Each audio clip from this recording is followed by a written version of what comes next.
Abul Kalam Shahed ID থেকে আজকে আপনাদের জন্য একটি লং ভিডিও নিয়ে আসলাম। আজকের ভিডিওটি এটা কুষ্টিয়া ক্যাফেদিঘিতে মৎস্য শিকার চলছে। রাজবাড়ির একজন সুনামধন্য শিকারী গণেশ একটি মাছ হিট করেছে। দেখা যাক মাছটি তিনি তুলতে পারেন কিনা।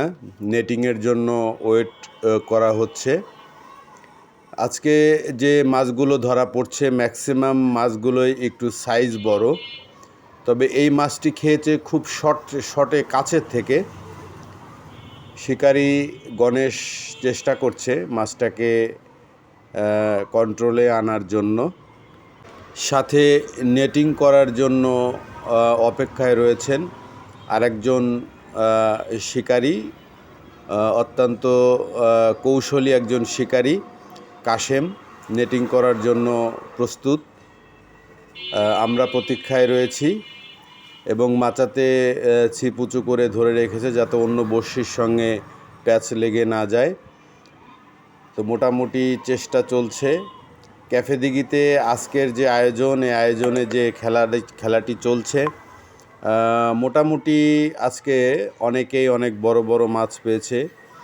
8 কেজি, 10 কেজি, 15 কেজি পর্যন্ত মাছ তোলা হয়েছে।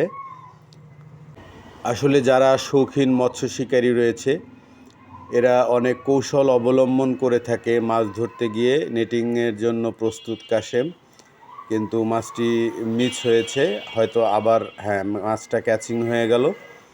অসাধারণ এই মাছটি অত্যন্ত দক্ষতার সাথে রাজবাড়ির শিকারী গণেশ মাছটি সুন্দরভাবে খেললেন এবং নেটিং করলেন কাশেম ভাই। মাছটি উপরে নিয়ে আসা হচ্ছে। আমরা চেষ্টা করব আপনাদের মাছটি দেখানোর জন্য। মাছটি চলে আসলো, এই দেখুন, একটি দারুণ সাইজের একটি রুই মাছ, অসাধারণ, একদম চকচক করছিল মাছটি।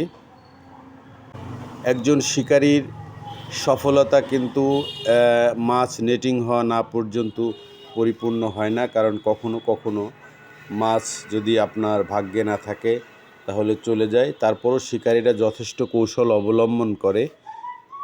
দেখতে পাচ্ছেন রুই মাছটি একেবারে দারুণ সাইজের রুই মাছ। ধন্যবাদ।